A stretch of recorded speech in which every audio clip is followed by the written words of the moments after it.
13-ші трек. Ол көзін ашып алды. Қалшылдап тоңып жатыр екен. Жалма-жан зордың күшімен қамзолмен жақсын киіп, жамылғысын жамылды. Тісі тісіне тимей барады. Салқын қос ішінде тітіреген тәні қол аяғын бір уыс қылып, жақтары жаңғақ шаққан тиіндей сақылдайды. Түнек қос ішінен түн келгенін сезді. Бағанағы болмашы ақшыл сызат сөніпті. Аққар қара түннің бояуын бойына сіңіріпті. Тымағын басына киді. Тоңып жатса да құрғаған тамағын жібіткісі келіп, іргеден шымшып қарасады. Бойы бұрынғысынан да безгек тигендей қалтырады. Бүкіл ішкі жан сарайы жаурады. Жаураған жанымен бірге қалтыраған көңілі құлазыды. Көзі жұмылып, кірпігі ғана қимылдап, санасы суып, есі ауып кетті. Әппақ қар басқан әлем ішінде жүр. Ақ сүреуке тұтып қалған. Айсыз аспан, күнсіз көк бозымық. Бозымық биікке ақ шаңқан жұлдыздар ілініпті. Бар дүние бозмық түске бөгіп қалыпты. Аяздан қорынған суық сорған тау арасы ақ атандай шөккен бойы шырт етпейді. Бордай шыңылтыр әлем тып-тымық. Осынау бозмық әлем бауырында бұдан бір сыпыра қашық бір адам көрінеді. Құдай-ау, бұл Абеке ғой. Олардың буын-буыны босап қоя берген. Жүрегі бордай үгілген. Сезімі ежігеде ерген. Тұра ұмтылған. Қол аяғы батпаққа батқандай былқылдап жете алар емес. Бұл Абеке деп дауыстайды. Дауысы бірақ шықпайды. Көмекейі ғана көл бақадай бүлкілдейді. Үстіне әппақ көйлек киген бұл Абеке етегі көлеңдеп, барған сайын алыстап барады. Ақ тиіннің жүніндей ақша жүзінде көре алмайды. Көзі жетпейді. Олар ұмсынған сайын, ұмтылған сайын алыстап барады. Боз дүниеге бордай сіңіп барады. Бірақ аңшы да аң көргендей өкшелейді кеп, қалар емес. Дауысы жетпесе де жалына береді. Бұл Абеке, тоқташы, сен қайда барасың? Қайда? Тым құрыса жүзіңді бұршы. Көз қиығыңды салшы қалқам. Бұл Абеке бұрылмады. Қасын керіп қайырылмады. Соңынан емпеңдей ерген олардың жүрегі жанды.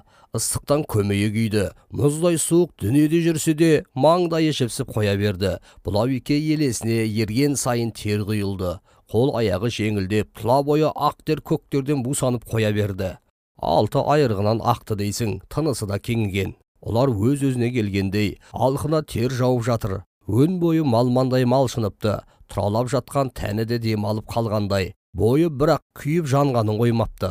Қызулы қалпы жамылғы астына тығыла түсті. Олар ер жеткелі бұлай есеңгіреп ауырып көрмеген. Жаздағы бұл Абекенің үш ағасының соққысынан кейін де мұндай күйге түспеген. Анасы да көңілін аулап, басына сүйеу болған еді. Шаған шешесіне еркелей, салмақ сала сал боп жатып алған. Қайран шеше асты үстіне түсіп, жас баладай бәйек болып еді-ау. Аңшы тағы да талықсып кетті. Көк мұнарға енді, төпсіз мұнар тартып әкеткен. Тау да жоқ, адам да жоқ. Мұңлы мұнар ғана кілкейді. Олар өзі жалғыз қалқып тұрған секілді. Тағы да бозаң реңмен бұл Абеке келді. Бұл жолы жақын арадан шыққан. Өзі жақын келгендей, бірақ үнсіз, жүзі боп-боз. Жігіттің тамағы тобық жұтып қойғандай түйнектеулі. Көзінен бұршақ-бұршақ жас ыршыған, өзінің дәрменсіздігіне күйінгеннен үнсіз егіліп тұрғандай, көз жасы да тыйылар емес. Бұл бар күшін жинап қозғала берген еді. Бұл Абеке үріккен еліктей алыстай жөнелді. Енді айрылса кеш қаларын түйсінген олар да бұла бір күш қуатпенен жүгіре жөнелді. Жүгіріп емес, көк мұнар кілкіген дүниеде жүзіп келеді. Тек жылқышы қыз жеткізер емес, жас жігіт те жете алар емес. Көк мұнар әлемінің бұлар бет алған тұсы қызғыл түске боялады. Кенет күн байып бататын көк жиекке айналды. Күнде баяғыда батып кетсе керек. Бұл Алтайдың алқызыл түсті модағайындай, алау айқара тұнған көк жиекке қарай, бұлдырықша ағып бара жатқан бұл Абекені қимаса да, олар арт жағына көз қиығын тастады. Ту сыртында тұман ұтқан көк мұнар арылмапты. Торғындай жұмсақ өңір жанына соншама жақын. Бұл енді екі ойлы. Бауырдай күреңдене бастаған, бірақ бұл Абеке бет алған қызыл жиек немесе өзіне етене таныс мұңлы мұнар кілкіген көк жиек. Таңдай алар емес, тынысы тарылып тұншыға береді. Аңшы тағы да танымына қайта оралды. Бұл жолы әжептеуір тыңайып қалыпты, тек шөлден қаталап барады. Қаны кеуіп жатыр екен, қолын созып қарасады. Суық қар сарайын қымыздық сорғандай ашып жіберді. Санасы да сауығып, сауынған тәні де сергіп сала берді. Тітреген жұдырығын жамылға астына тықты. Ойына кісесінде жүретін бір түйірі күшәлі оралды. Оның ертерек есіне келмегеніне өзі де қайран қалды. Шешесі берген еді. Құлыным, бір жерде жаның қысылғанда тіліңнің астына сала саларсың дейтін. Беліндегі селебелі кісені шешіп, айылбас түбіне жақын қуысқа тығылған тырнақтай ғана тамырды алып аузына салды. Кісені бас жағына тастады. Дірдектей бастаған денесін жылтқысы келгендей шиырыла түсті. Сүт пісірімге жетпей сілекейі шұбырған олар балбырап ұйқыға кетті. Күшті күшәләден тәні балбырап, жаны да рахаттанған. Аурудан қу жаны өліп тірілген. Балғын тәні сөніп жанған аңшы күнгейге көтеріліп ызғырық ұрып тұрған Бұланбайдың басына шықты. Аспанда 3 күн пайда болыпты. Күн құлақтанып қарсы алды. Құлақтанған сыңайынан қыс ашықты аязды, әрі ұзақ боларын болжады. Орнынан қыран қарағай бауырындағы қосқа тоқтамастан бірақ тартуға қозғала беріп, қалт тұра қалды. Жуан қызыл қарағайдың төмен салбыраған ері бұтағына әппақ шыт байланыпты. Ызғырықтан ұшы желпінеді. Күнге шағылған ақ қардан әрі әлсіреткен науқас әсерінен алғашында байқамағанға ұқсайды. Олар екі оралып бір байланған ақ матаның бір жақ ұшы түйінделгенін көріп, кеңсірігі кермектене ашыды. Ақтық, оның бір ұшының түйінделгені не әкеден не шешеден айырылдық дегені. Ортасы аман, бала-шаға, әйел сау. Ал ағашты екі орап барып бір рет буғаны. Белімді екі қайтара орадым. Қара орман, шаңырақ маған қарады. Бір өзім бел будым дегені. Демек, шеше емес, әке өлген. Әкесінің орнына да өз белін орағаны ғой. Қалмақ нағашылардан келген хабар болды. Қалмақ болса да шаған шешесі ағасының әрекеті болды. Қазақша ақтықпен ырымдап тілсіз түсіндіріпті. Қайтыс болғанына да 2 айдың жүзі болса керек. Ақтық белді 3 қайтара буарлық ұзын екен. Кімнен хабар жіберді екен? Әлде өзі келді ме? Осы арасы жұмбақ. Дөй далада жүрген бұған хабар тигізгенімен, олар әкесі мен шешесі жөнінде жаман атты жеткізе алмадау. Жалғызыліктен де жапа шекті. Бірақ не деп хабарлайды? Жым-жылас жұтып қойдым дей ме? Не дейді? Қарайған қабірлерде қалған жоқ. Әлі күнге өз басын күйттеумен жүр. Біреудің әлпештеп отырған Бұлабекедей бой жеткенінде несі бар еді? Бәлкім Бұлабеке деп бұлғақтамағанда жолына 100 қарап, күніне 1000 тілеп отырған, жалғыздықтан құса кешкен қайран шешесі қандай болар еді? Несіне ғана жалғыз дүниеге келді екен? Жал құйрықсыз еді, енді мәңгілікке тұлы жетім боп қалды. Шаған шешесінің туған ағасы Шаданның өзі келген болса, көзіне бұл қалай көрінеді? Жем болмай жерге кіргені жақсы еді. Шадан, ер жігіт. Баршынбек әкесімен де құла түзде теңбіл тағы қуып жүріп жолығыпты. Құмыл мен қобаның құмында төспен төс түйістіріп достасқан, достыққа дәнекер болсын деп, шағандай сұлу қарындасын қалың малы төленіп қойған, делуін салбұрты жақтағы қалмақ құдасына да бермей, әкесіне де білдірмей, 6 ай асырып жіберген екен.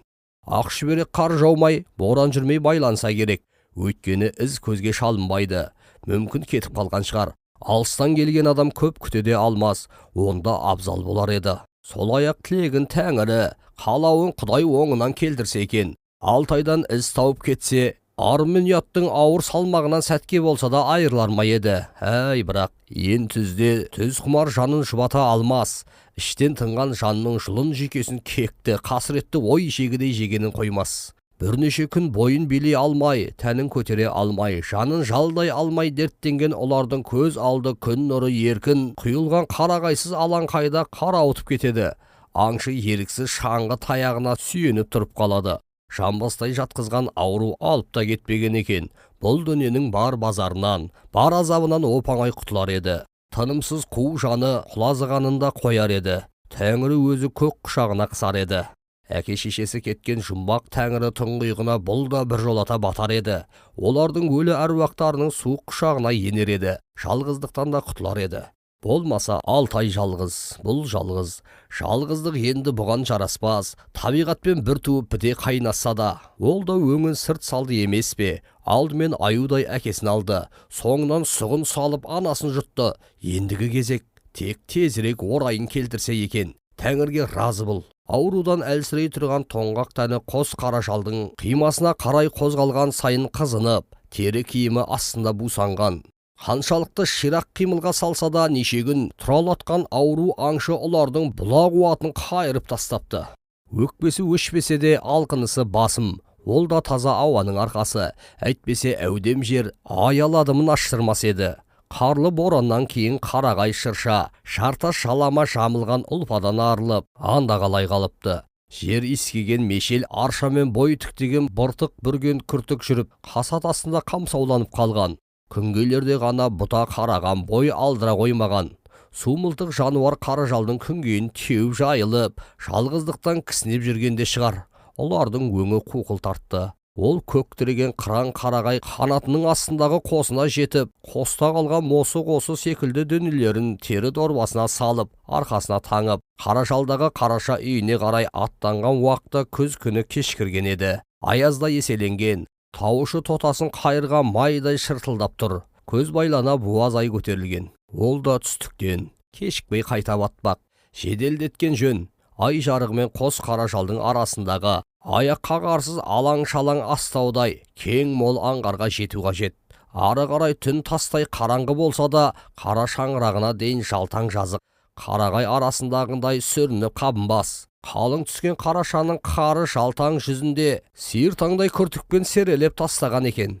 Қалың қарағай арасындағы қамсау күртіктей босаң емес. Атты адамды көтерер сере-сере қар. Қараша күннің түс әлетіндегі әлсіз жылымығынан беті жылан қабыршақтанып, көз үстінде аңшының бұғы терісі шаптаған шаңғысы да сыр беріп, кейде қырындай тайғанақтайды. Құтты қара балық қабыршағын басқандай әрі қышырлап, әрі сырғанақтап қояды. Түн қараңғы болса да, қардың бос сұлбасы анық. Белдеуден жоғары көміп тастаған оқшау шаңырағына жеткенде, есігі алдын ойып отырып тазалап тастаған қар көрпесінен білінді.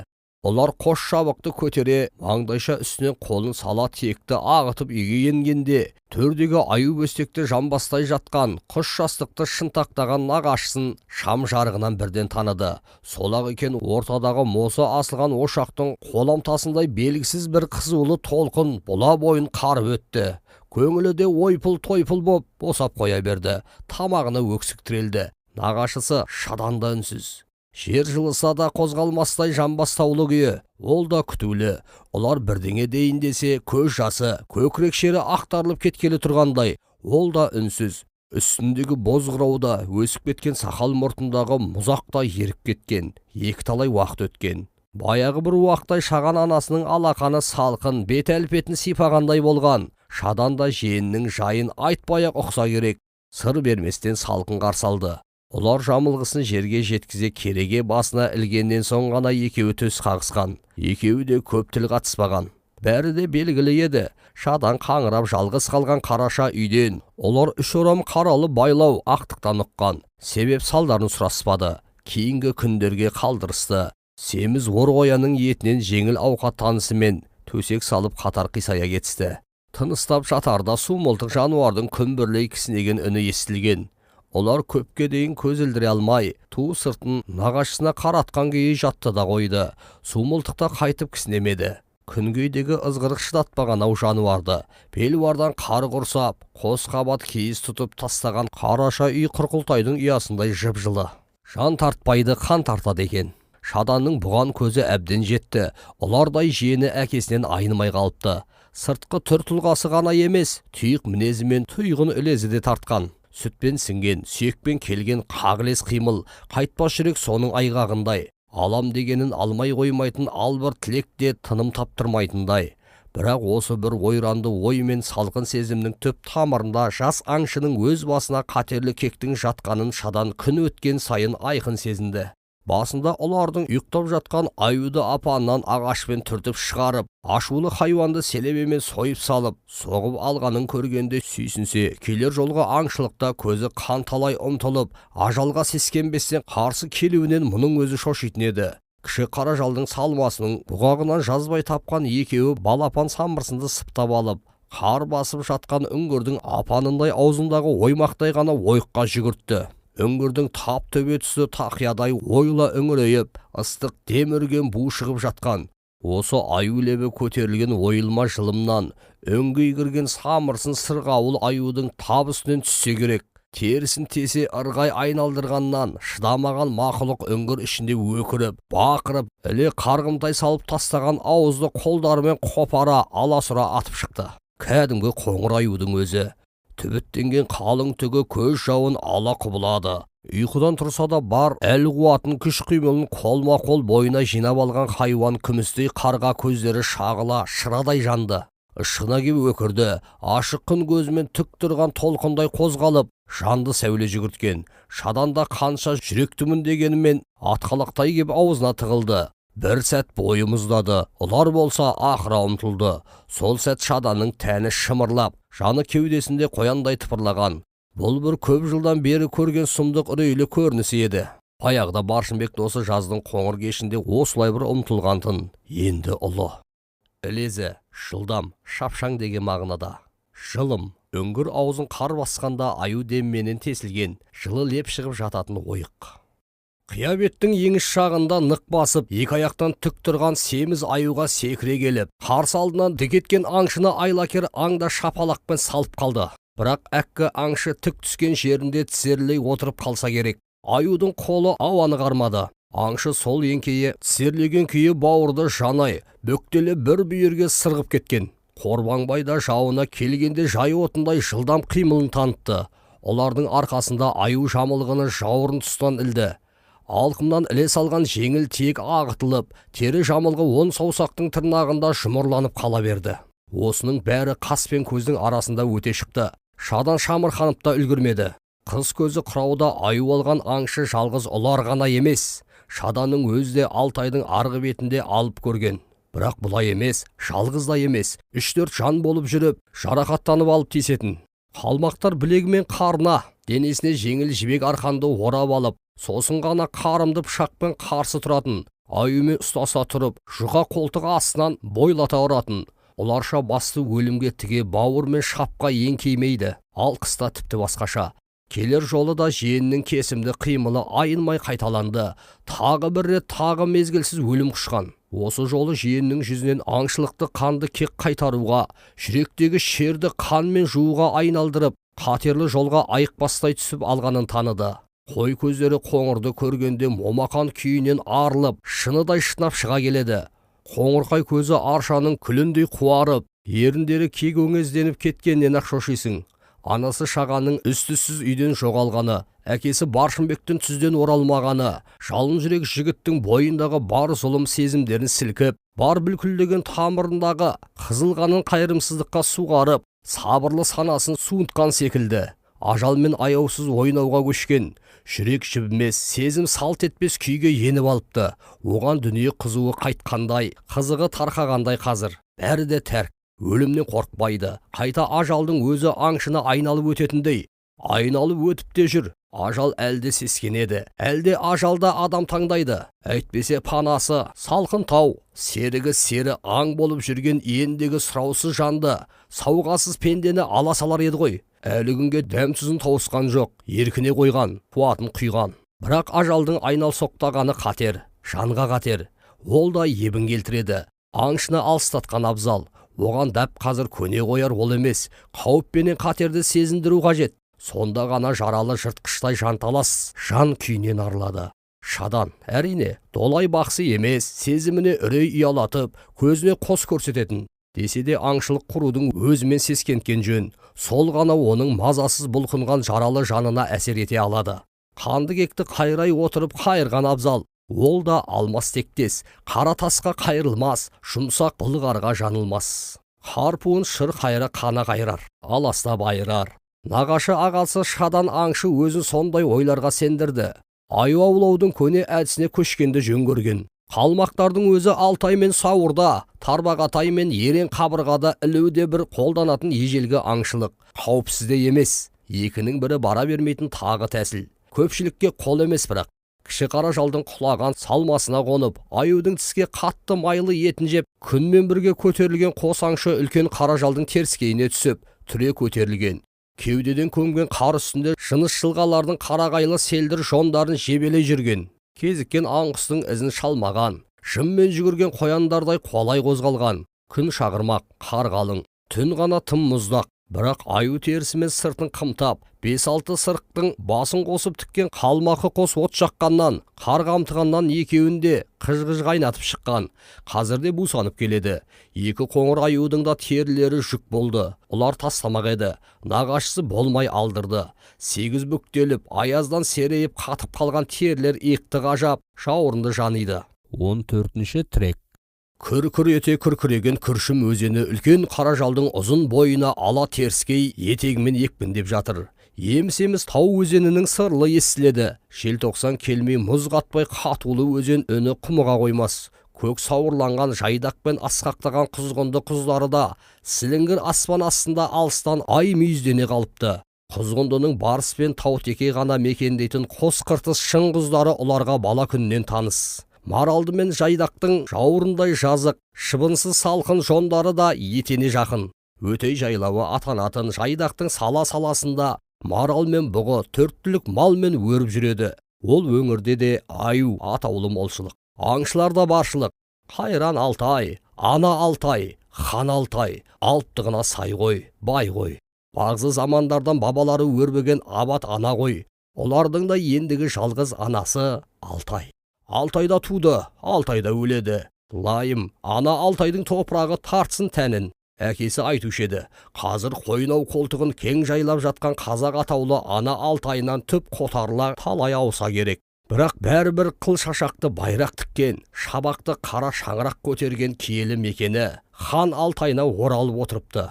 Тіпті киіз туырлықты қалың қалмақпен де қаба мен құба бойында қатар көшіп қонып, қалың берісіп, құдандалы өмір сүріпті. Кейін келе туыс екі елдің арасына су жүгіріп, ірге іріп, туырлық туралып, жебе ұшып, берен сөгіліпті. Жаугершіл құба қалмақ қара қазақты Алтайдың арғы бергі бетімен, сауыр сайханнан, тарбағатай мен ерен қабырғадан түріп шығыпты. Ұлы босқын заман туыпты. Екі ел бүлініп, ер өліп, ез егіліпті. Таудан түскен тасқындай, қиядан түскен көшкіндей қиын кезең келіпті. Ақыры арқаға азынай ауған қазақ қайта күш алыпты. Қалмақтың қазаққа жасаған қаралы күнін өз басына келтіріпті. Қайран қалмақ, жау жүрек жұрт жер болыпты. Қазақтан қашқан ер елді әр жағынан қара құртша қаптаған қара Қытай қоянша қырыпты. Құба қыр мен құла түзді сағымдай жортқан жұрт бір жолата харап болыпты. Қазақтай киіз туырлықпен көшіп жүрген осыншама мол жұрттың опат болғаны қасіретті. Көзге жас, көңілге шер құяды. Несіне ғана жауласты екен?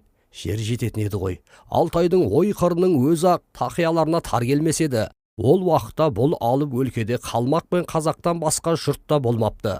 Енді ғой кер жақ пен Қытай дегендер Алтайдың түстігі мен терістігінен өрлеп келе жатқаны. Қалмақ атаулы жоққа тән, қазақ атаулы бар болса да бұғыңқы, мойын ішіне салған момын. Сол бір сұм заманнан қалған белгі. Қашағасы сүйекті, қызыл долана ағашы иілі, жүрекшелене құрастырылған кісі бойы құранды жаққана. Шебесі жақ. Ол да енді қуарып, қурап, бұланның тамырсынынан тартқан адырнаста босап, әжетке жарамай қалған. Мұның Аршалы атасының алдындағы бабаларына жеткен сый. Аршалы атасы ғана тиын тартса керек, Баршынбек әкесі ұстаған емес. Босаға жақта сүйеулі тұрады, мерген тегінен хабар берерлік дүниедей. Шаппасы шынтақпалы бесатар кер жақ орыстардан келгелі жақ жайына қалған ғой. Шабан шарда қауырды қайтсын. Бүктемесіз бесатар Жайсан көлдің маңындағы татырлар мен тақырларда үйір-үйірменен жүретін ақтангер құландарды да жусатып салды ғой. Осы өңірге кер жақтардың қаруы кезенгелі қайран құлан құрыды. Ертіс бойлаған, балық көздеген кер жақтар ен тегін құлан етіне қарқ болған. Жазықсыз жануарларға боранның бос шиеде, тақырдың қалың қамысы да қорған бола алмапты. Әкесі ел мен жерді таныстыра ертіп жүргенде, жетесіне жетсін дегендей әңгіме қылатын. Олар нағашылы жиенді екеуі теріскейде тінткілей тәуір жүріп қалды. Аю апаның кезіктіре қоймады білем. Терең жылғаны күнгейлей берді. Аязды күнде өрлеген. Шадан мен ұлар қалталарындағы құртты талға жау көріп, түстенбестен жол тартты. Шағаладай әппәк құртта қалмақтың қарабас қойының іркітінен алынған еді. Шадан мен келген тұғын. Маймен алынып қайнатылған құрт қарын аштырар, жүрек сыздатар емес. Майғапшағайдағы мұқия кемпірдің құртындай қышқылда дәмді. Қабырғаға қиялай өскен жіптіктей бал қарағайларды бойлай көтеріліп келе жатқан шадан мен ұлар қар қанша көмседе бойын ала алмаған атан ұшқаттың бір бүйірінен селдірей ұшқан жылы лепті байқап қалды. Алдын ала келісіммен аюды бұл жолы шадан алуға тиіс. Ұлар араласпайды. Қалың көк ұшқат көмкірген аюдың үңгірі аузының қары аз да болса отырыпты. Аузының төбе тұсындағы аңның демі шығып жатқан жылым айналасы мұздана қатып, жылы леп бусана көтеріледі. Нағашысы екеуі әжептәуір әуре сарсаңға түсті.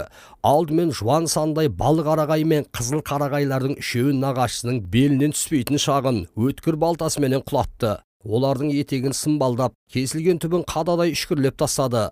Нағашысының нұсқауымен екеулеп жүріп әлгі алып қадаларды апан аузына кес-кестей қадады. Үш бірдей бастары берік бұтақты сырғауылдар айқыш-ұйқыш күртік қарға кіре сұлай жатқан. Бұл да аз дегендей, жеңішке балапандармен кесілген бұтақтарды да үңгір аузын торлай қара жерге жеткенше омбы қарды бойлата қадап-қадап тастады. Аюды дәл қазіргідей қара күз қазанда бұлай аулау қатерлетін. Өткен күртік әлі бос, қар жұқа, ал жұқа қар қасатты апан аузын торлап жатқан дөңбектер мен бұтақтарды аю атып шықпақ болып қозғағанда төтеп берсе жақсы. Қамсау бола алмай қақырап түспесе, онда мылтық кезенуге, яки басқа айлаға дайын тұрмақ керек.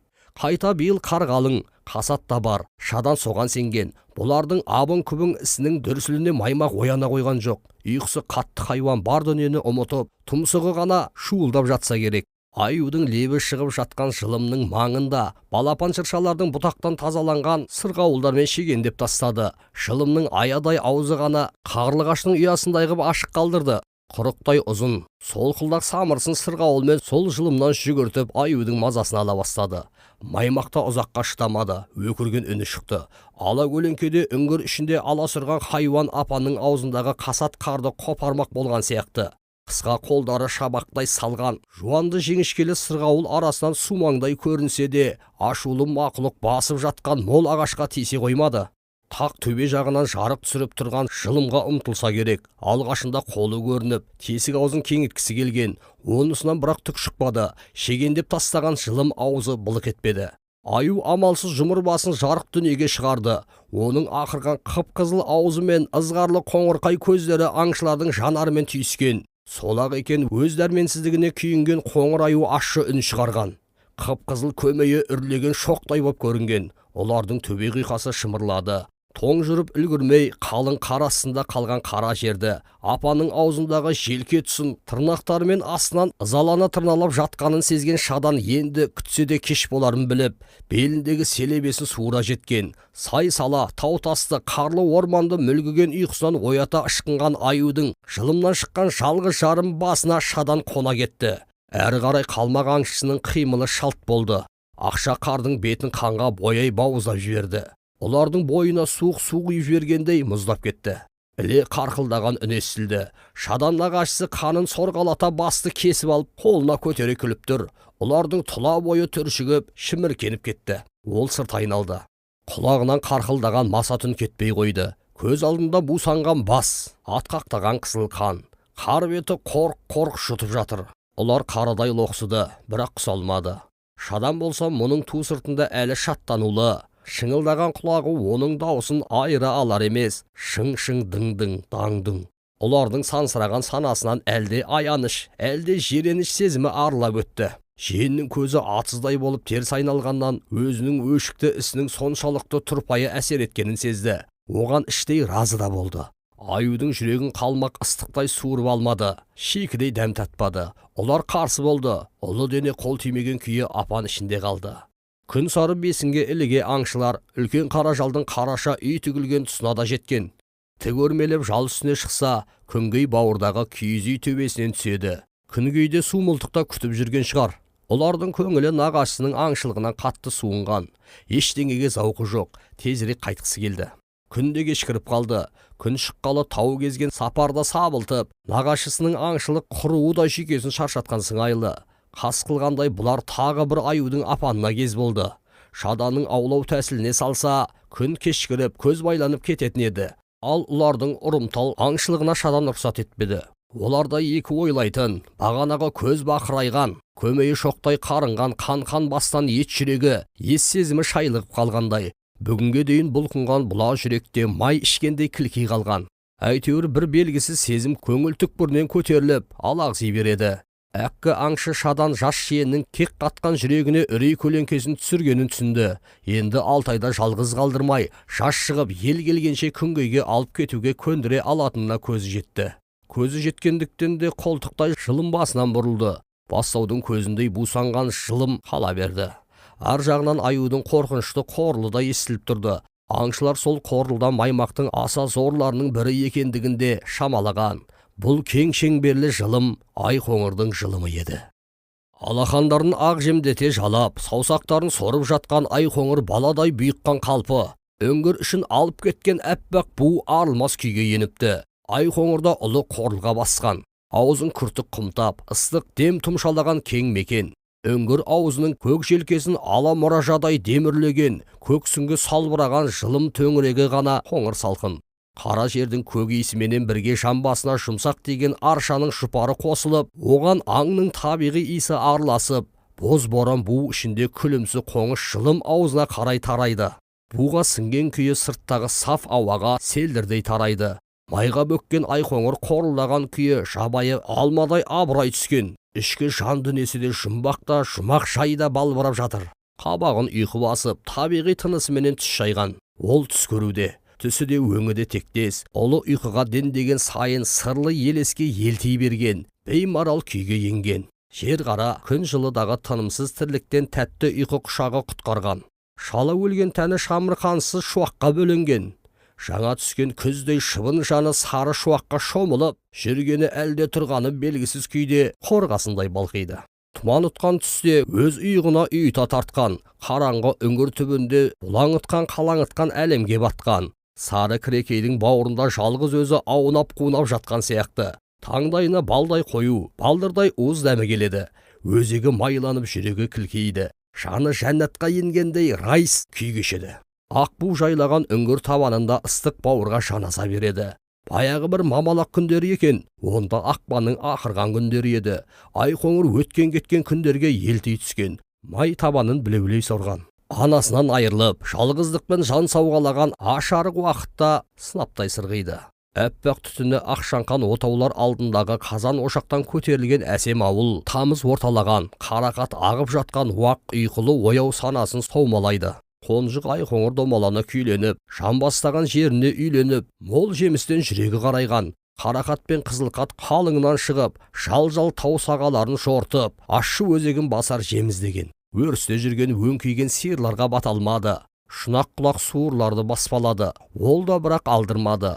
Ыңқиттаған үнімен үрке қашып, қарыс қадам жердегі індеріне қойып кетіскен. Ерте көктем емес, ін маңынан ұзамайды. Күйленіп қалған күшіктері де сақ, амалсыз ауыл маңына, түтін иісі аңқыған жұртқа жақындаған. Жақындай келе шикілі пісілі ет иісінде айырды.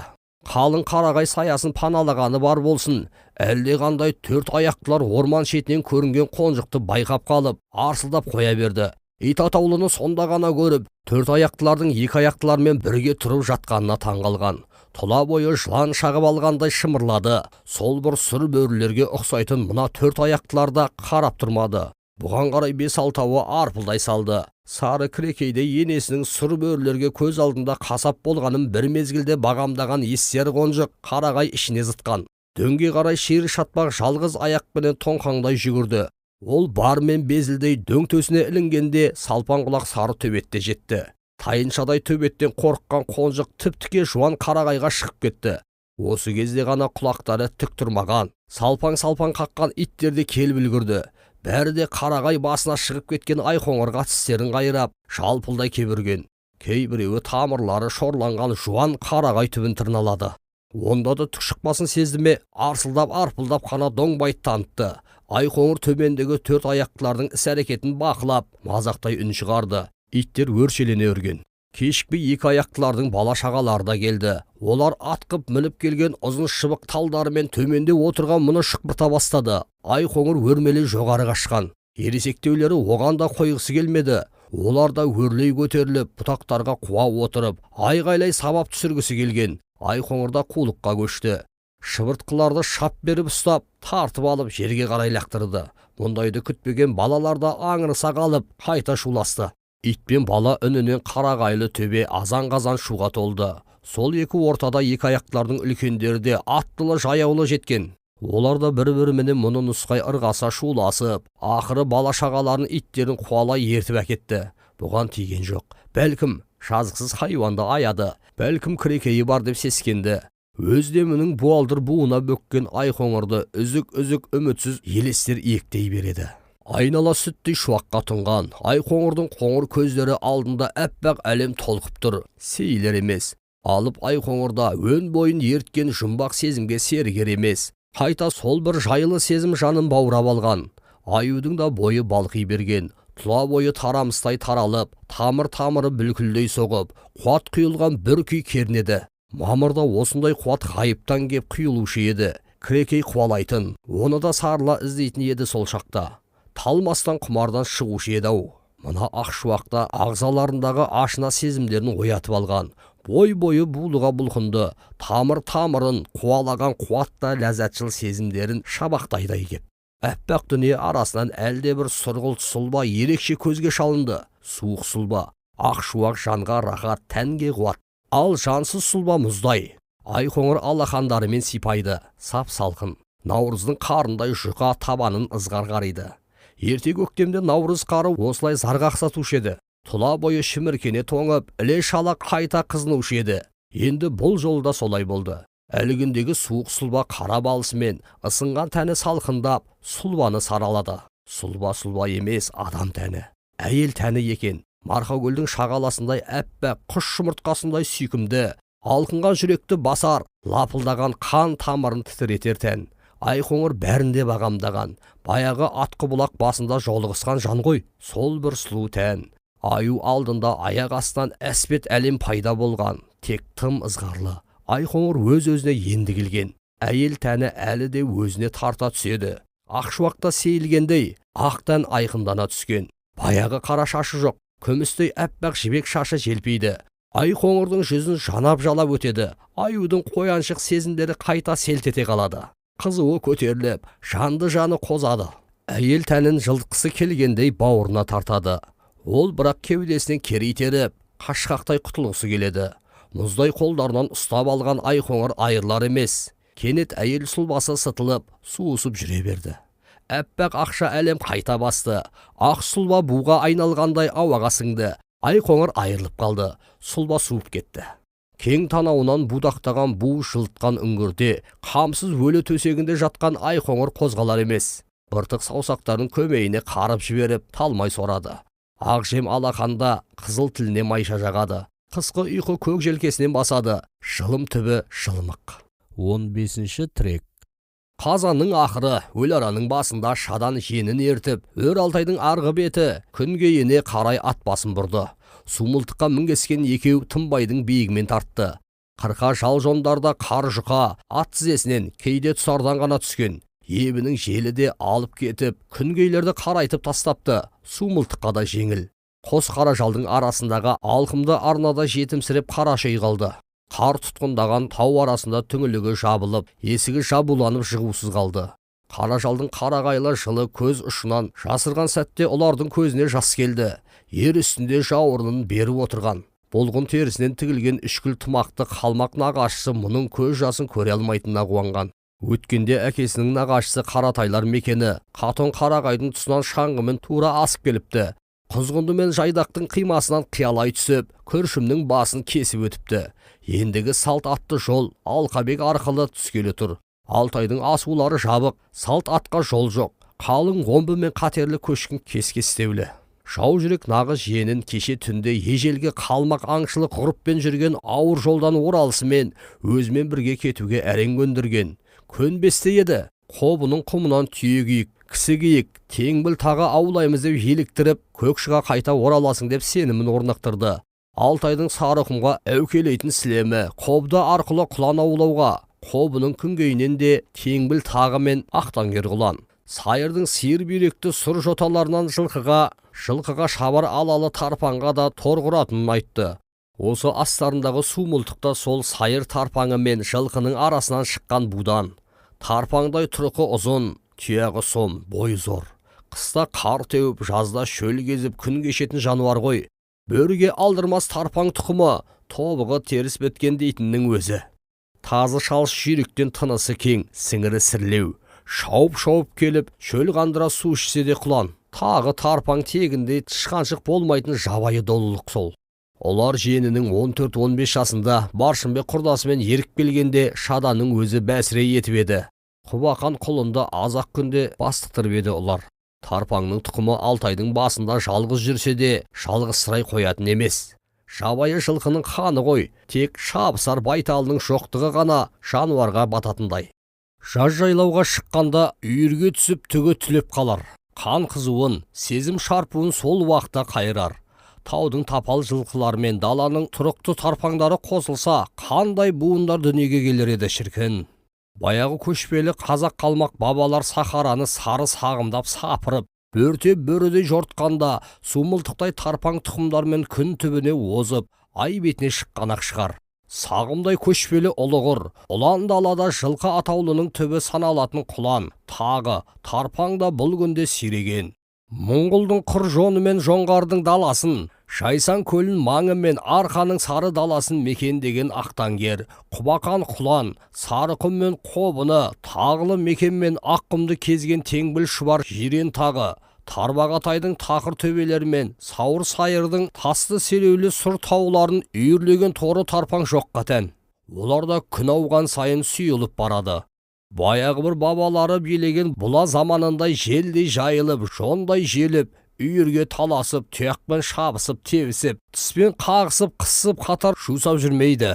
Жабайы жылқылар ішіндегі үйірсегі тарпаңды да адамдар күздік соғымға қырып салудан селдіреп қалды. Кейінгі кезде жылқыға жоламайды. Үйірлері де таудағы малшы-жалшының мылтығы үніне шошып, саяқпен кеткен. Бұл күнде аңшылар іздеп жүріп атып алады. Оқта текте ғана тарпаңның саяқ айғырлары қаңғып келетіні бар.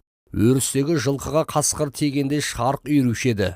Ал құландар мен тағылар мүлде жақындауды қойған. Адамды көрген жерден көлденеңде шауып жөнеледі.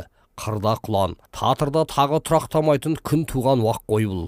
Шадан шоқтықты сумылтыққа қарап өзінше осындай бір ой топшалады. Бүгін кеш Бөкенбайдың басындағы Қожамбет ауылдарына қонуға жетуге бел буған аңшылар Алтайды етектеген жондарды көбелей жортып келеді. Күнде қызыл шұнақ, ызғырығын үріп, қар жамылған жер бетін суық сәулесімен жалап тұр. Аңшылардың қас қабағы мұртына мұз қатып, тымақтарының да түсірген құлағының түгін қырау борлап тастаған. Су мылтықта суырылып келеді. Тышқаншық, жылқының ауруы, тағылы мекен, тақламақан шөлі. Аққабақ күн аспан төріне ілінді.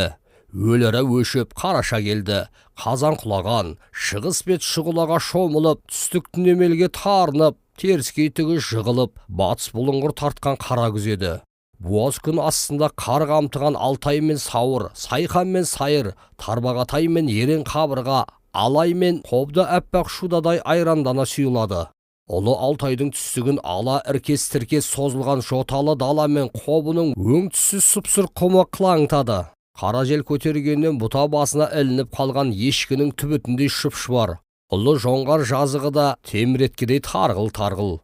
Қазан мен қараша алмасып, кәрі қатындай қабақ шатысып тұрған шығыс Түркістан күзі.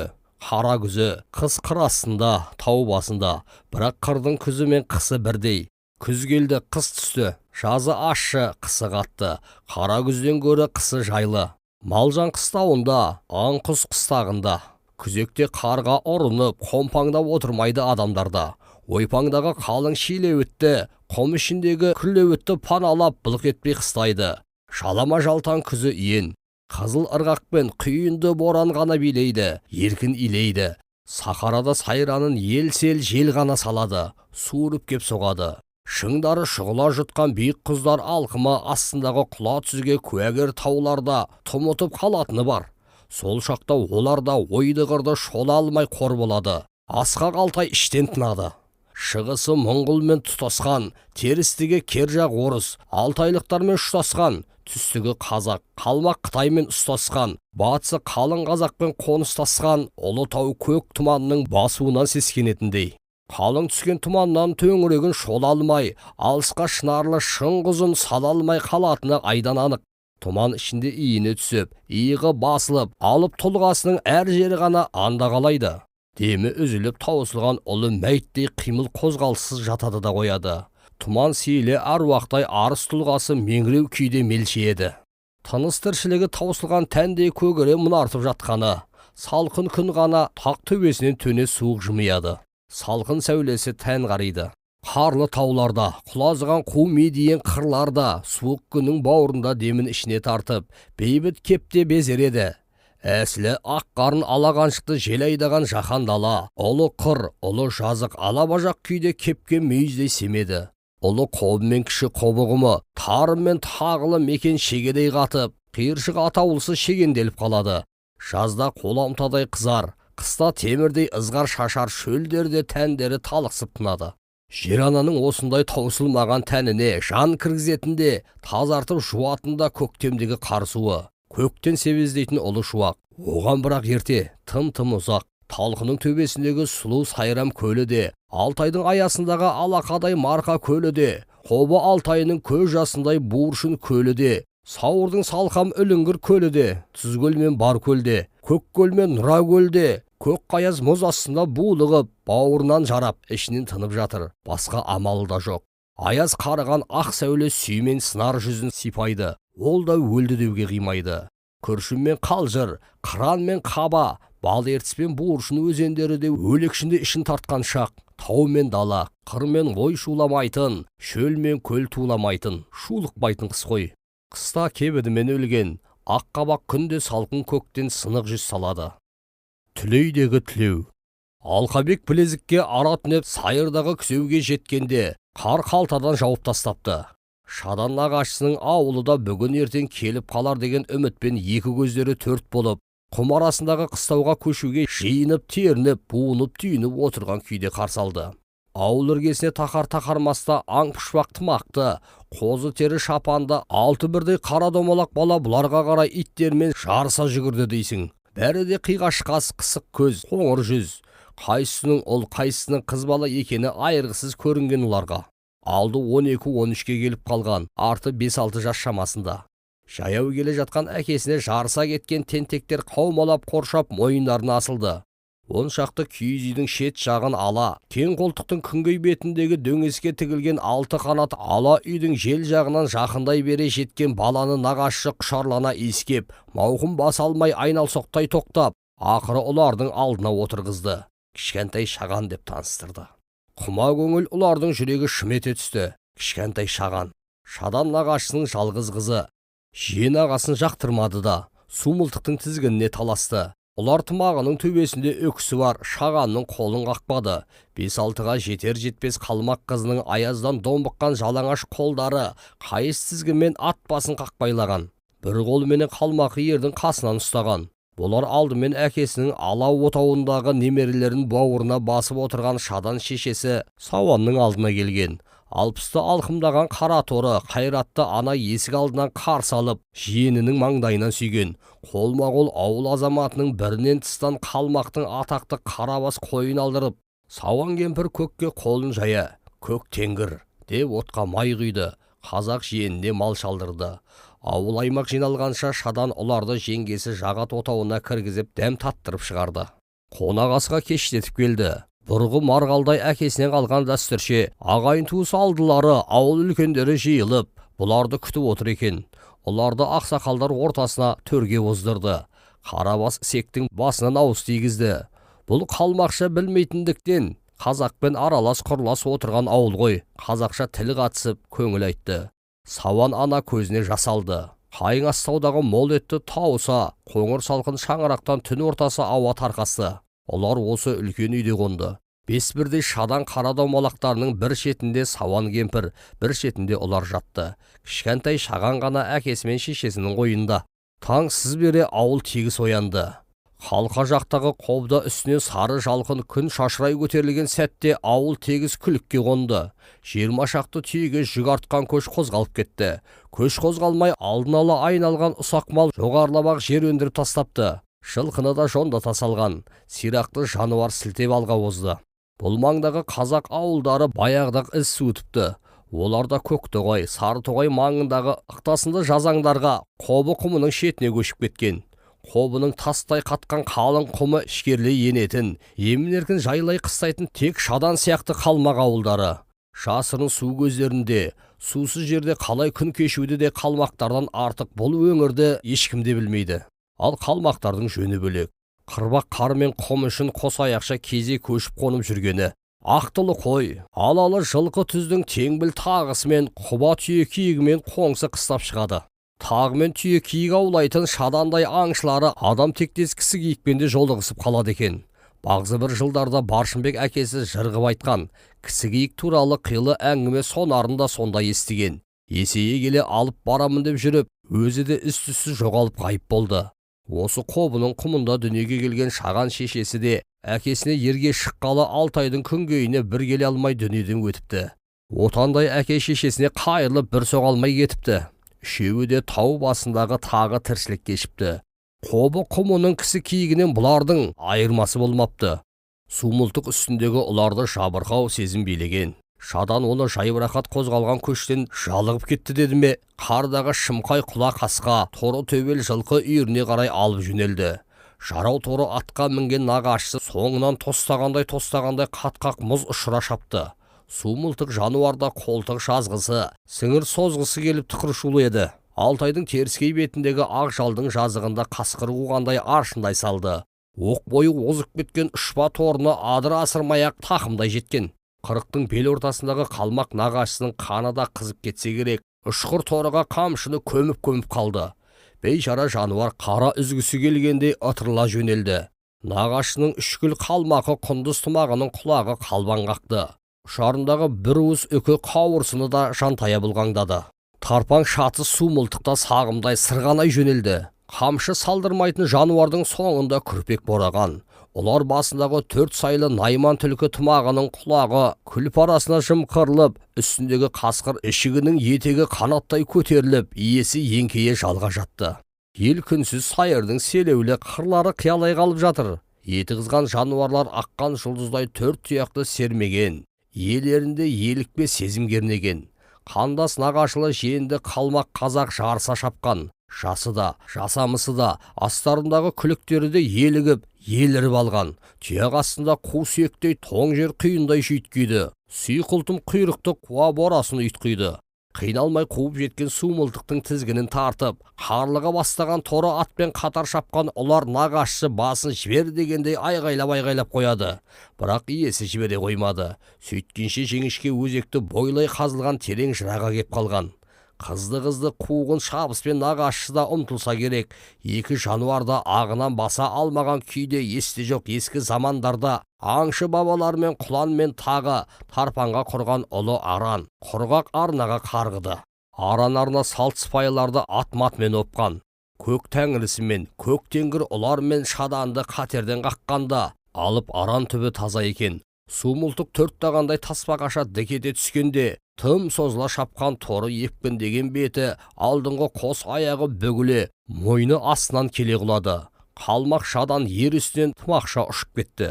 Енінің өзі 15-20 құлаштан кем емес, биіктігі түйе бойлы ескі аран қаншама уақыттан бері жаңбыр, қар суын шайып, жел құм топырақ толтырса да, алып арна қауіп қатерлі сұлбасынан арла қоймаған екен.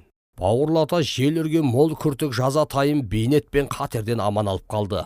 Екі аунаған нағашысы да омақасқан торы дарыдай боп атып тұрды. Торы аяғын сылтып қалды.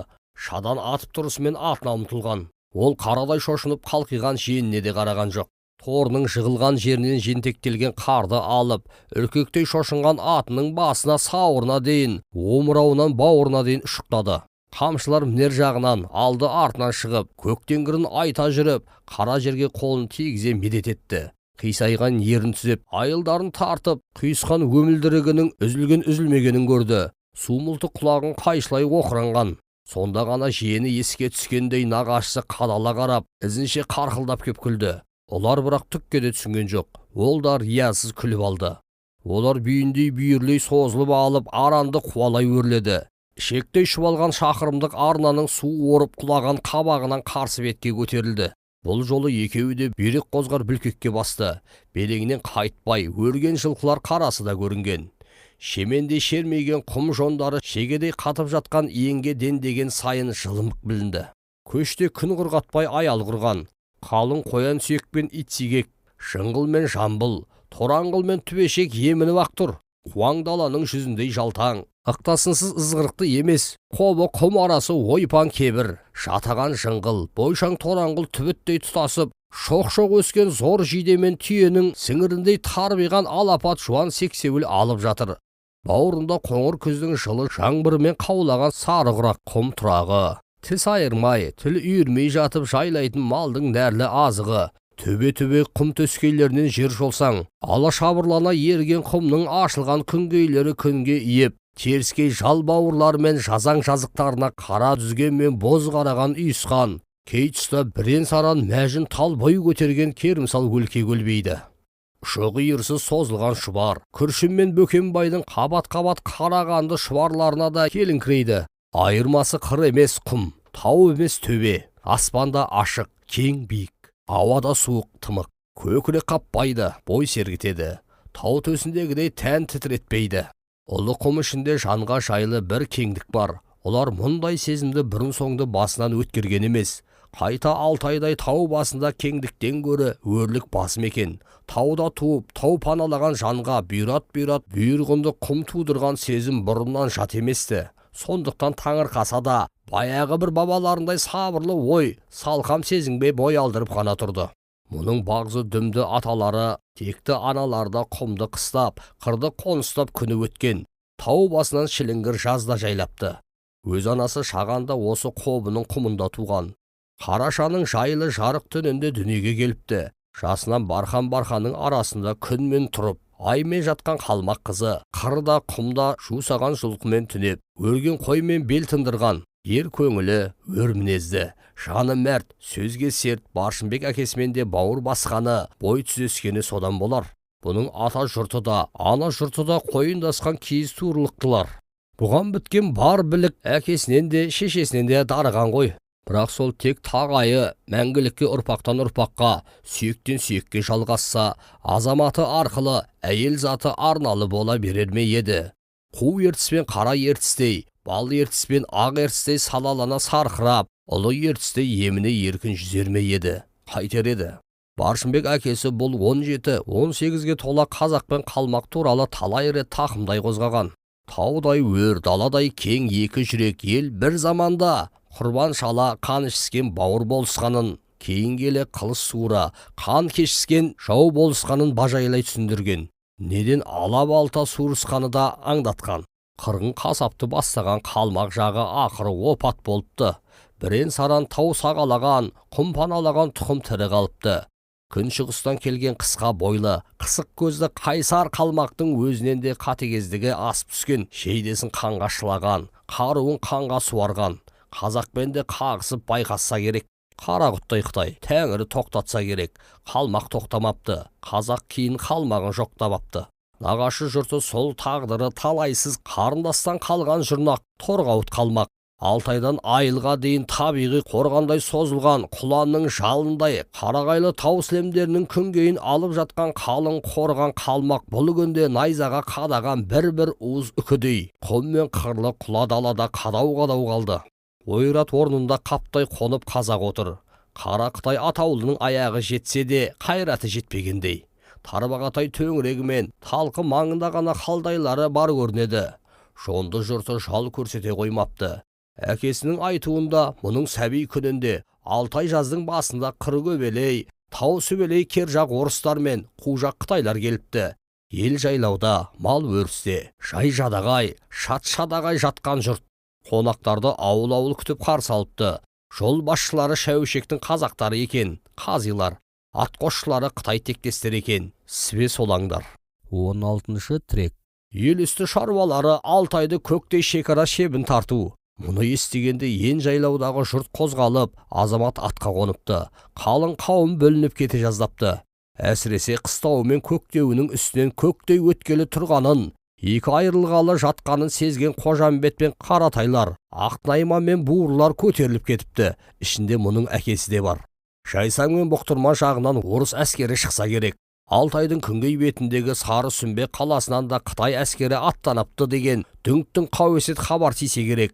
Әйтеуір ел ағалары мен ақсақалдар жұртқа басу айтып, әрең ауыздықтапты. Шөптің сонысын жеген, судың тұнығын ішкен төр Алтайдағы Нар-Найман мен Өркерей байсал тауыпты. Айрандай үйіп отырған халық топалаң тигендей аласапыран болмас үшін екі жағы да мәмілеге келіпті. Уәделі сөзге тоқтасыпты. сол сұм уәде сөзінің тұрақтауын көздепті. Ел мен ел ішіне келгендер сөзге тұрысыпты. Сөз сонара шекара шебі қағазға түссе де қара жерге түспейді, қазыққа да қағылмайды, хатпен ғана хатталады, сөзбен ғана шектеледі. Жайлауы бір, қыстауы күнгей мен теріскейде қалған жұрт бәз баяғысындай отыра береді. Көшіп қонам десе еркінде. Арғы бетте бергі бетте қазаққа ортақ, өрісте малы, қоныста жаны бір. Ерен қабырға мен тарбағатай сауырын жондай шекара сүлбесін қағазға сызғандар Алтайды қақ жүректің басынан бойлай жүріп өтіпті. Алтай арсалана бөлініпті. Уәделі сөз осыған тіреліпті. Ол күндерден бері қаншама уақыт судай ағып, қардай көшкен. Ел іргесі бөліне, ер азамат сүлбесі сөгіле қойған жоқ. Аңшы олардың өзі де Алтайдан алай-бұлай ауа жайлап жүр. Орыс орған шағында, Қытай қырған жағында жағалай қонады, шайлана жатады. Алтайдың ақтауы мен сары тауы сара жұртқа ортақ ен. Жебелей көтеріліп, желдей көшіп, қалың қазақ Алтайдың ұлы қос үйінінде ереулесіп, құба жонында құдандаласып жатқаны. Әзірге Алтайда құбыладан көтерілген кержақ орсаз, шығыстан шыққан Қытай жоқ. Қарағайдай тұсасқан тұлымды қазақ қана. Айдарлы қалмақ атаулы қасап қырғында кеткен, өсіп өнбеген. Мұның ұлы бабалары шайқалған шаңырағын ортасына түсіріпті. Ар жағынан жау жүрек халықтың қирағанын көрген қара Қытай тас ошағын өшіріпті. Көшпелі қарындас қауым жаһанамға жүз бұрыпты. Бұл туралы Шадан нағашы да кеңінен қозғаған, даусы дірілдеп, көкірегі өксікті құсаға кептеліп отырып әңгіме еткен. Шаданның ұлы шешелері осы кіші қобы құмы ішіне қашқан екен. Ер азамат соғыста шейіт кетіпті. Ауылда бала-шаға, кемпір-шал, қыз қатын ғана қалған. Халдай, Қытай билеушілері, сібе солаң, Қытай текті жұрт. Қытай қаптап келіп қалды дегенде, азаматы селдіреген ауылдар бет-бетіне безіпті. Қарсылық құрып, құрық сермесуге де, ажал құшып, қылыш сілтесуге де шамалар келмесе керек.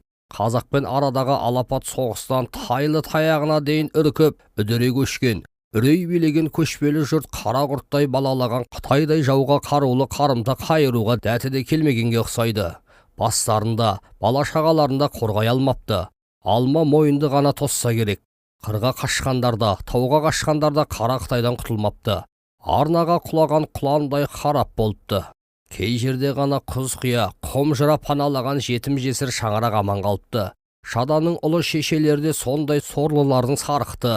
Көк тәңірдің көктен түскен иесі, қобының сұр құмы пана болыпты. Әйтпесе Шадан тұқым тектері де қай қалмақ шаңырағынан артық еді. Найзаның ұшы қылыштың жүзінде кетер еді. Қобының қабарған құм төсінде ой қуған олар күртік қарды күтірлете басып, жалпақ жазаңда, көк жиде мен жел тораңғылының ығында шаңырақ көтеріп, ірге көмген киіз үйлерге қарай аяңдады.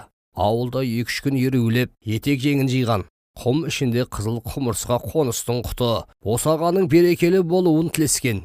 Жақын күндерде Шадан оларды ертіп шықпақ. Тек торғауыт текті жұрт шайлансын. Оған дейін қырғауыл мен қоян, түлкі мен қарсаққа қолғандасады. Алда ұзақ қыс. Құм іші жылы, құмсақ үсті қатты. Желтоқсанның түнгі суығы болмаса, күндізгі жылымық күртік бетін ерте май жаққандай сылап сипап тастайды. Шақты шаңырақ құм ішінде құйқалы қонысқа, Байыр қаласы мен Шадан бастаған олар мен кәрі шал, долай жауырыншы, долай бақсы аңшылыққа аттанды. Долайдың астында шудалы шұнақ бура. Шада мен олар үйреншікті ат үстінде. Тіздесіп жатқан құм төбелерді сауырлай салған олар тоқтаусыз қозғалған.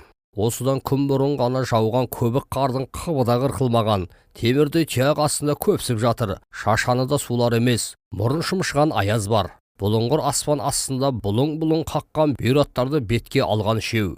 Жол түзеуші Шадан, шал мен олар еруші. 70-ке ілінген жауырыншы Долайды Шадан әдейі ерткен сияқты. Нағашы Шаданнан естуінше, кәрі торғауыт Долайдың көрмегені жоқ, естімегені аз. Қобының түйек киігін аулаған, кісі киігін торлаған, жауырынға салып балашады. Таңғыра қағып бақсы балгерлігін істейді. Бұл жолы да шұнақ құлақ бураның ашамайында даңғарасы ілулі, қара қынапты қайқы қылышы белінде асулы. Ол да ат сауырын, жел бауырын жабардай қалың қара тұлыптың астында қалыпты.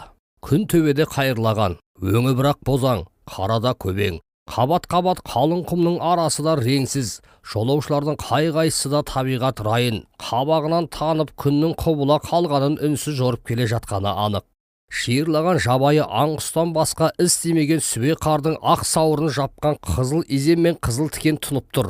Шіл мен кекілік, қырғауыл мен құр, қоян мен қарсақ қалыңның арасына жымдап, бүрмен бүршіктеріп, атам заманнан өрт алмаған, балта тимеген жыңғыл, тораңғыл жиде сексеуіл қалыңның бауырына тығылысып қалған. Сұрша құмның іші сыңсыған ұсақ аңқұс.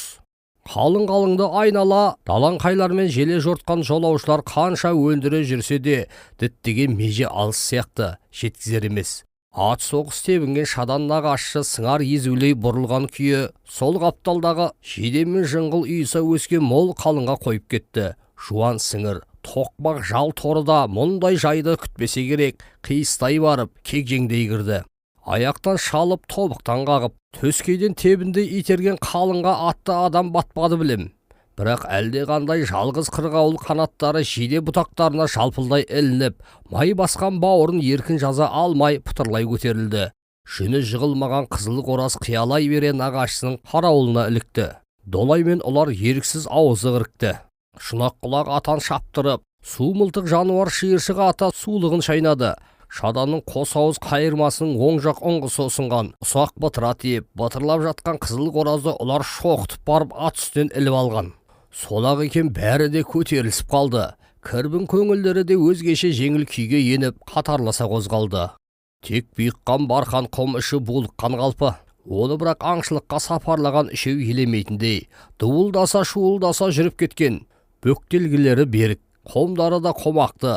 Қомдалған қосқабат киіз туырлықпен үш аса қосты жауып, қардан ашылған құм төсіне аң терлі туырлықтарды қалыңдата төсеп, қос тұлыпты жамылғаға бос тастап, жастануға ерлер мен ашамайды қойды.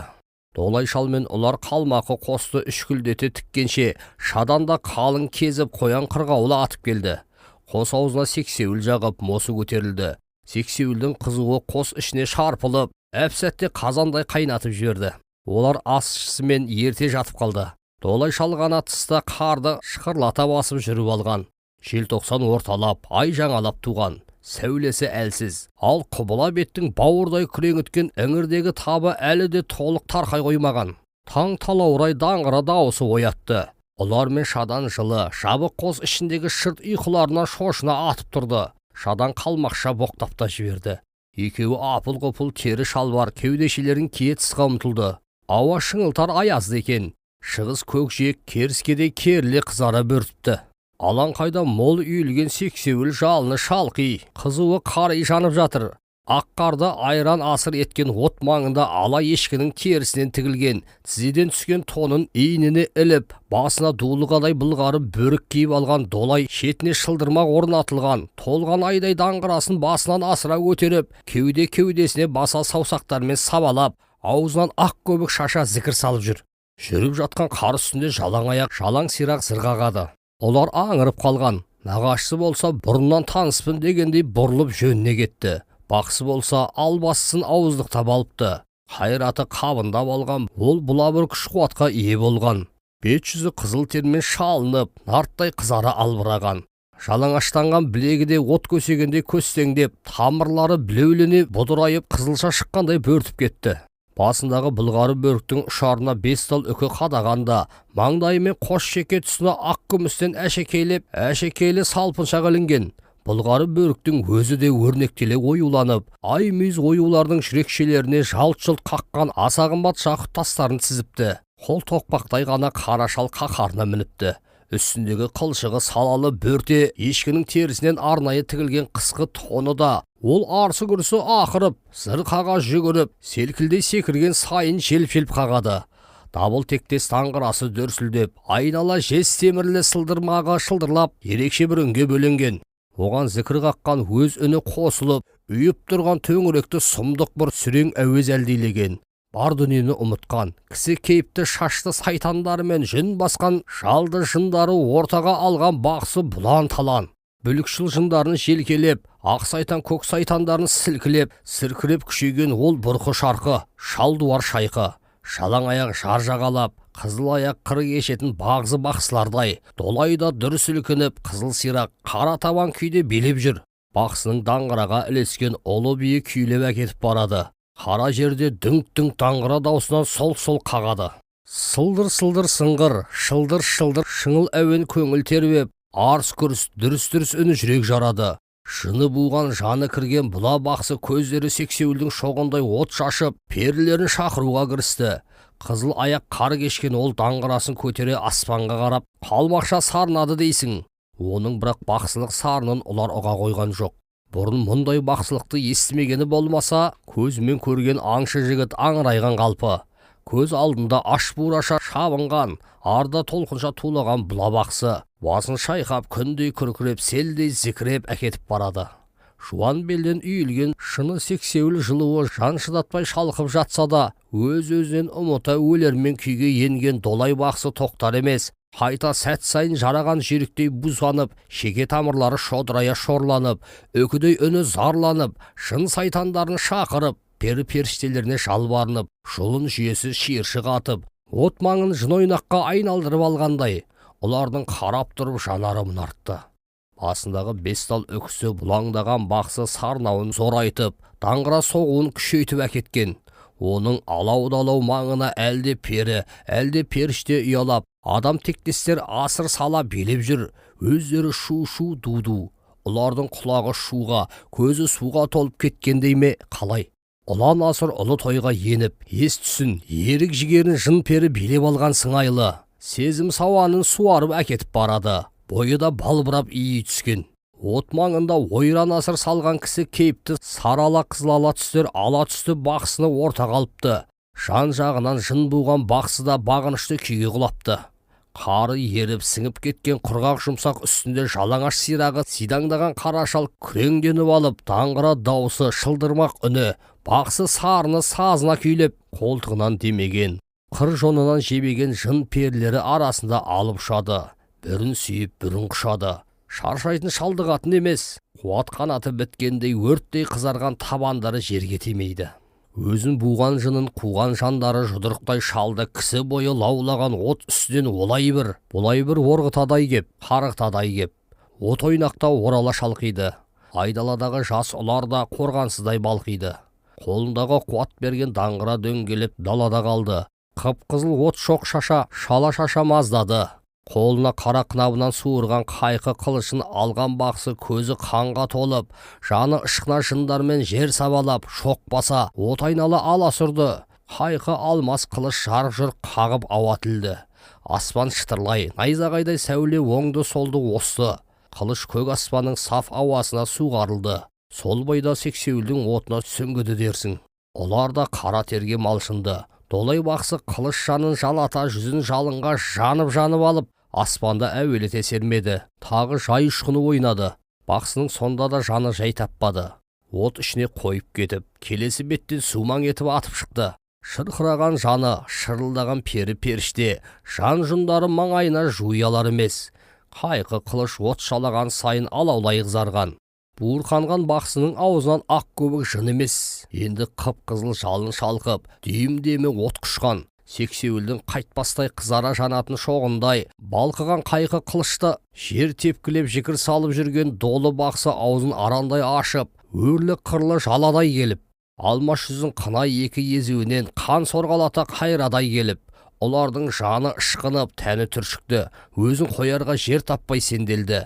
Енді бір сәт ышқынған бақсы қызған құм үстінде жүрелеп отыра кетті де, әлі табаны қайта қоймаған күрең қылышты қақ бүйірдің тұсынан білдірмей ендіре бастады. Жанған от та жалындай түскен. Жын перілерді безілдеп қоя берген. Қайқы қылыш ұшы еніп кеткен. Бақсының күрең жүзінен тер моншақтаған. Олардың жаны жауырынын қыдырып, өзі өлі әруақтай көзі атсыздай болып сілейіп қалды. Сала құлаш қайқы қылыш інге кірген оқ жыландай еніп барады. Бақсының жүзі де жанып барады. Оң бүйірден сүліктей қадалған қылыш ұшы сол жақтағы жауырыны астын ала, бөрте ешкінің терісін тезе шыққан. Олар үн-түнсіз тығылып қалды. Тамағы құрғап, демі тұншыға шығады. Қылыш ұшы от ұшқынына шағылады. Бақсының бүлікшіл шашты сайтан, жалды жандары да долайдан қорыққандай сескене шоршып, аулақ жүр. от қана шытырлай лаулай жанады. Ілгерінде кейінде кеткен бақсының көзі жұмылып, түсі бұзылып ыңылдап отыр. Бақсы сарынының беті қайтып қалғандай, бір қалыпты уіл. Қайқы қылыш қара жонды қапталдай жарып шыққан кез бойы. Алтын жалаған жұмыр балдақты қос қол қыса түскен. Ол да оң бүйірде бір кез бойы біздей қадаулы қалыпты. Алмас қылыш ұлы денені туған айдай іштен турап, қапсыз қадаулы. Шын перлер от айнала жортақтап, өзді-өзді шуыл шырқанға басқан. Олардың мынау иін құм ішінде азап ойлары қаза болғандай бақсыға төнуге батпайды. Бақсы болса булыққан күйі бебеулей үйілдейді. Әлден уақытта балдақ басы қозғалды. Қайқы қылыш ұшы кешікпей-ақ ала тері астына жасырынды. Бебеу қаққан үнін күшейіп, баяғы бақсының ащы зарына ұласты. Барған сайын ұлы сарын күшейе берді. Олардың қара төбесінен қара тырнағының ұшына дейін шымырлап қоя берді. Көз алдында қайқы қылыш жыландай сусып, бүйір тұстан сопаң етіп шыға келді. Сол сәт қызған құрғақ құм үстіне түйедей төсін баса бақсыда құлай кетті. Ұзыннан сұлай кетті. Аңшы олардың да булыққан бойын зіл, шулыққан ойын нар басып, су тиген қайыстай ширыққан жұлын жүйкесі босап отыра кетті. Шадан нағашысы мен күліктердің қарасы да көрінген жоқ. Долай бақсының жаққан қорамал сексеуілі ғана жанғанын қояр емес. Қызуы өрттей шарпып, жалыны жалп-жалп қағады. Шын перілерде жер жұтқандай, жалын тұтқандай зымзия. Қарасы батқан күнде көтерілген. Сылдырмақты даңғырасын қаққан долайдың иелі жын перілері, киелі әруақтары қолдады. Күрең күннің райы ашылып, ақшулан аспан зіңгір тартып, жұлдыз біткен жаз күнінде жерге жақындап, кіші қобы құмының сауыры жібіп, тоқты күн туған, шалқалай туған айда шарасыз күйге түскенді. Салмауыр құм сауырлары арасындағы аң құста аңылжыған аптап қысқандай қуат құяр суат-суатқа құлады. Күндізгі жібі түнгі қатқақта қылыштай тұяқ кесіп, жан жануармен аң атаулыны ақтабан қылды. Аңшылардың да күткені осы ақтабан еді. Қатқақ кешті тағылар үйір-үйірмен алысқа ұзамай, өрістері тарылып, тарлауды талғам еткен. Қара құйрықпен елікте тұяқ кешті тірліктен қажырағандай қызыл табандап сылтып қалды. Жабайы шошқалар ғана көлшмекті қалың ішін қопарып, торай-порайларын ертіп жосып жүр. Оларға төнер қауіп жоқ. Құм іші жылы, көлшік маңы қорыс, астына тепкен қызуы бар. Ол да тоң жүргізер емес. Бақсы қос басында қалды да, қос аңшы ай жарығымен аттанды. Боз аспан мен боз құм қылаңыта қалған. Қылаң ішінен қараң-құраң көзге оңай шалынды. Аяз әлсіз, жан жануарға, аң құсқа қолайлы. Жайылса да, терсе де жайлы іңір. Ай аунамай алдын алған жөн. Екі аңшы да тілсіз ұғысқан. Тағы да тарпаңдай секемшіл. Сезік алды дегенше шұрқырай шуап, желдей жүйткіп қоя бергені. Көзді ашып жұмып та үлгіртпейді теңбілдір.